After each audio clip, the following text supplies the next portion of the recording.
Durante décadas, el capital institucional tuvo una ventaja que no era el análisis. No era el acceso a información privilegiada. Era la infraestructura. Algoritmos que ejecutaban reequilibrios sin emoción. Sistemas de análisis de sentimiento que medían el nivel de pánico o euforia del mercado antes de que ese sentimiento se tradujera en precio. Herramientas que actuaban como cortafuegos entre el impulso humano y la ejecución de la orden. Esa infraestructura ya está disponible para el inversor minorista. Y la mayoría no la usa. No porque sea difícil de acceder, sino porque el problema conductual que esa infraestructura resuelve es el mismo que impide reconocer que existe el problema. El inversor que más necesita un guardián algorítmico de sus decisiones es el que está más convencido de que su criterio es suficiente.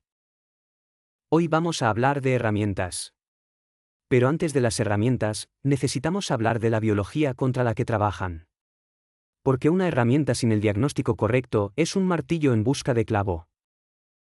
El inversor minorista no pierde dinero por falta de datos. Lo pierde porque la arquitectura cerebral que procesa esos datos fue diseñada para otro entorno. La amígdala no distingue entre una corrección del mercado del 12% y una amenaza física real. La respuesta es idéntica: cortisol, adrenalina, urgencia de actuar. Y en ese estado, la corteza prefrontal, la parte del cerebro que puede sostener una estrategia a largo plazo, queda bloqueada. Lo que Kahneman y Tversky documentaron en la teoría de las perspectivas es relevante aquí de forma muy concreta: el dolor de una pérdida se procesa con una intensidad 2 veces superior al placer de una ganancia equivalente. Esto significa que el cerebro tiene un sesgo estructural hacia la acción defensiva, hacia detener el dolor, que opera independientemente de si esa acción es racionalmente justificable. La venta en pánico no es irracionalidad en el sentido coloquial. Es racionalidad biológica aplicada en el contexto equivocado. Y el ecosistema digital en el que opera el inversor moderno ha sido diseñado, consciente o inconscientemente, para amplificar exactamente ese mecanismo. Los neobrokers han eliminado la fricción del proceso de inversión. Y esa fricción, que parecía un defecto del sistema antiguo, era en realidad protección. El tiempo que tardabas en llamar a un broker y esperar confirmación era tiempo en el que el cortisol bajaba y la corteza prefrontal retomaba el control. Al eliminarlo, la distancia entre el impulso emocional y la ejecución de la orden se ha reducido a segundos. Datos de la Comisión de Valores de Ontario confirman que la gamificación de estas plataformas incrementa la frecuencia de operación en un 40%. Sin correlación con el rendimiento. Con correlación directa con los costes transaccionales y los errores impulsivos. Las redes sociales añaden otra capa. Los influencers y los foros de inversión crean cámaras de eco donde el sentimiento dominante se amplifica hasta que la presión social hace que seguir la narrativa parezca análisis independiente. El 98,7% de los tokens lanzados en ciertas plataformas de criptoactivos presentan características de esquemas de pump and dump. El capital minorista que entra impulsado por la narrativa viral es la liquidez que el capital que salió necesitaba para ejecutar la distribución. La tecnología, sin filtros conductuales, no democratiza la inversión. Amplifica los errores que ya existían y los ejecuta más rápido. Pero ¿qué pasa cuando la tecnología se usa en la dirección contraria? Los sistemas de análisis de sentimiento basados en inteligencia artificial miden en tiempo real el nivel de euforia o pánico en el mercado, procesando millones de señales de redes sociales, medios financieros y flujos de órdenes. Lo que producen es un indicador contrario: cuando el optimismo del inversor minorista alcanza niveles estadísticamente anómalos, históricamente precede a techos de mercado. Cuando el pesimismo es extremo, precede a suelos. No con precisión de relojero, pero con suficiente consistencia como para que sea una señal procesable, no ruido. El uso correcto de estas herramientas no es adivinar el próximo movimiento.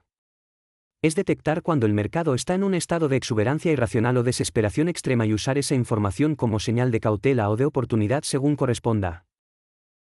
Los robo-advisors hacen algo diferente pero igualmente valioso: ejecutan reequilibrios sin emoción. Cuando un activo se ha apreciado por encima de su peso objetivo en la cartera, el algoritmo vende la fracción excedente y reinvierte en lo que ha quedado por debajo de su peso. Es la implementación mecánica del principio de comprar barato y vender caro, ejecutada sin que ninguna narrativa de mercado pueda interferir.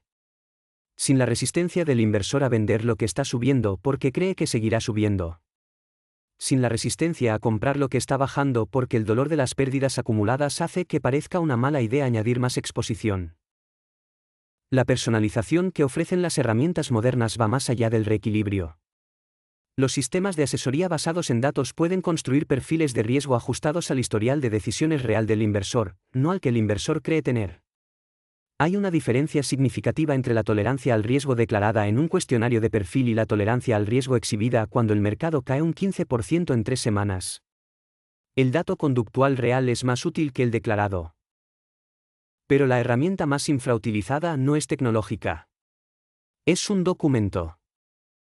El Investment Policy Statement es el guardián más eficaz contra la interferencia emocional porque elimina la necesidad de tomar decisiones en el momento de máxima presión. Se escribe cuando el mercado está tranquilo. Define qué vas a invertir, en qué vehículos, con qué horizonte, bajo qué condiciones reequilibras y qué nivel de drawdown toleras antes de revisar la tesis. Cuando el mercado cae y el cortisol está en circulación, no hay ninguna decisión que tomar. El IPS ya la tomó. El cerebro de emergencia no tiene ningún poder de ejecución porque el sistema no le deja ningún hueco. Complementa esto con el dollar cost averaging automatizado, que elimina la pregunta del cuándo entrar, y con una regla de espera de 48 horas antes de ejecutar cualquier venta motivada por noticias o volatilidad extrema, y tienes una arquitectura que no requiere que tu cerebro funcione bien bajo presión. Porque bajo presión, el cerebro no funciona bien. Nadie lo hace. La arquitectura existe precisamente para ese caso. La evidencia del coste de no tener esta arquitectura es el dato Dalbar. En 2023, el S&P 500 entregó un 26,29% de rentabilidad. El inversor promedio en fondos de renta variable capturó un 20,79%.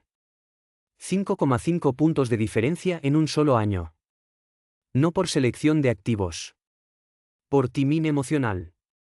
Por reaccionar al ruido en lugar de adherirse al plan. El coste no es solo ese año. Es el compuesto de ese año multiplicado por cada año en que el patrón se repite. En horizontes de 20 años, esa diferencia de comportamiento supera en impacto patrimonial a prácticamente cualquier decisión de selección de activos. El concepto de advisor alfa que Vanguard ha documentado dice que el asesor profesional puede añadir aproximadamente un 3% de rentabilidad neta anual al inversor. No seleccionando mejores activos. No prediciendo los mercados. Actuando como cortafuegos conductual. Evitando que el cliente venda en pánico. Evitando que entre en activos sobrevalorados impulsado por FOMO. Reequilibrando cuando la emoción impide al cliente hacerlo por sí mismo. Ese 3% no es magia. Es la diferencia entre tener un sistema y no tenerlo. La tecnología moderna amplía esa capacidad. Los robo-advisors se ejecutan el reequilibrio. Los sistemas de análisis de sentimiento identifican los extremos emocionales del mercado. Las herramientas de seguimiento conductual registran los patrones de error del inversor individual. Pero ninguna de estas herramientas funciona si el inversor las desconecta en el momento en que más las necesita. ¿Qué es exactamente lo que hace el cerebro bajo cortisol? Busca control manual porque el sistema automático no alivia el dolor de la misma forma que actuar lo hace. La disciplina, en último término, no está en la herramienta. Está en la decisión de dejar que la herramienta opere cuando el impulso dice que la detengas.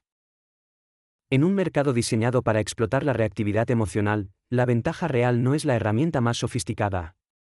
Es la capacidad de mantener el sistema activo cuando el ruido es máximo. El mercado siempre será volátil. Tu estrategia no debería serlo.